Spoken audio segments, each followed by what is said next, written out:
Hello friends, from 1st of April 2026, there are some changes in TDS and TCS framework. New forms, new section numbers and even stricter compliances. So if you are salaried, a business owner or even planning an overseas trip, these changes are for you. So without any further delay, let's get started. So first of all, let's understand what changed overall. The old Income Tax Act 1961 has been replaced by the new Income Tax Act 2025. The government has simplified and tightened the tax collection and deduction system. All the old section numbers which we are used to like 194I, 194J, 194C has been now replaced with new section numbers like 392, 393 and 394. Forms number like Form 16, 16A and 27D has now been replaced with form number 130, 131 and 133. Let's start with the impact on the salaried employees. For salary folks, the form number has been changed. Now, if your employer issues you form number 16 instead of form number 130, there is a non-compliance. That means you need to ask for form number 130 instead of form number 16 that you used to ask earlier. On a brighter side, standard deduction is Rs 75,000 and now more cities like Pune, Ahmedabad, Hyderabad and Bangalore also complies in 50% HRA deductions. Now, with respect to the changes that impact business owners, these changes are as follows. Number 1. The manpower services are now covered under the TDS. Means if you are an individual or HUF, 1% deduction, and if you are a corporate, there is 2% deduction. Number 2. Insurance companies also get benefit because the interest from MSCT awards are now exempt from TDS. And number 3, last but not the least, another big change. The nil or lower deduction certificates are now automated. So you don't need to wait endlessly for manual approvals. And most importantly, CBDT guidelines are now binding. You cannot treat them as an option anymore. If you are buying a property from NRI, you no longer need a TAN. You can deduct TDS from your PAN. This is a big relief for resident individuals who are purchasing properties, especially high value properties.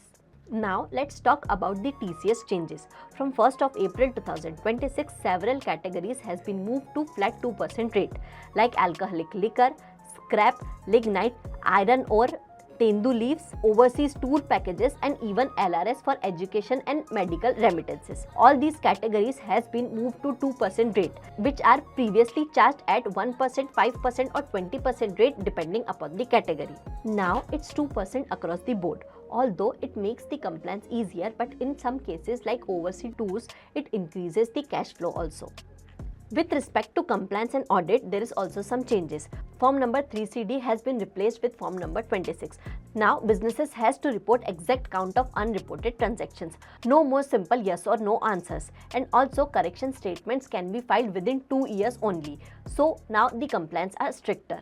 Now, with regard to the penalties are now stricter. If you don't deduct TDS at 1% per annum, if you deducted TDS but did not deposit it at 1.5% per annum and late fees of Rs 200 per day. And if you don't deduct at all, the expenses will be disallowed in your profit and loss account. So this was our discussion on TDS and TCS changes in budget 2026. And now let's discuss how this matters to you. So basically, if you are a salaried employee, check your Form 130 and HRA exemptions. If you are a traveler, overseas tour packages now attract 2% TCS. If you are a buyer of property from an NRI, compliances are easy but stricter. And if you are a business person, update your ERP and payroll systems immediately. And as we are talking about businesses and ERP, it's 2026. And if you are still doing your bookkeeping manually, you definitely need an update. It's 2026, an era of AI and automation. There are softwares in the market that provides you complete solution for accounting, bookkeeping and compliances, that too tailor-made and at a very affordable cost. For instance, the software which I use gives me the freedom to manage my books and manage my compliances all in a same ecosystem. It helps me in create GST invoices, managing my data's inventory and also accessing the business reports in real-time basis. It also provides me an access to GSTR 1 reports, GSTR 3B summary and also helps me in reconciling my GSTR 2B with my purchase register.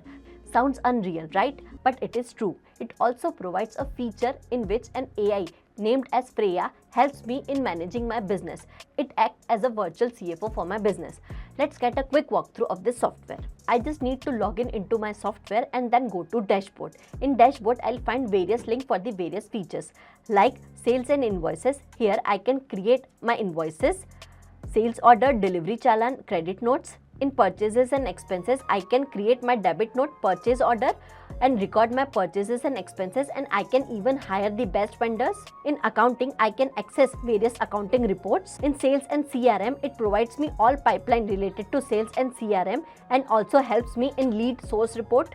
With regard to products and inventory, it provides me product-wise P&L, stock value report, batch expiry report and all transaction report along with stock status report, so I can manage my stocks efficiently. It also provides me reports like separate account receivable and account payable reports, which includes TDS reports, GSTR1 reports. With respect to account payable, it includes TDS payable reports, GSTR2B reports, vendor outstanding reports, etc. It also gives access to advanced accounting reports like trial balance, balance sheet, income statement, profit and loss statement, day book, cash flow statement and masters of all ledgers, along with delivery challan report, product wise P&L, project wise P&L and GSTR3B report. Let's go to GST report segment. Here I can access my GSTR1 sales report. I can reconcile my GSTR2B with my purchase register and it provides me GSTR3B summary. Also, it helps me in managing my workflow and automation, banking, payments and payrolls and HR. So basically, this is not an accounting software, it is a complete ecosystem that gives me freedom to manage my business along with accurate compliances so that I can save my time, energy and help them in growing my business. If you also want to try this software, the link is given in the description. So friend, this was our discussion on TDS and TCS rules that has been changed from 1st of April 2026. Please let us know in the comment which rule applies to you first. Thank you.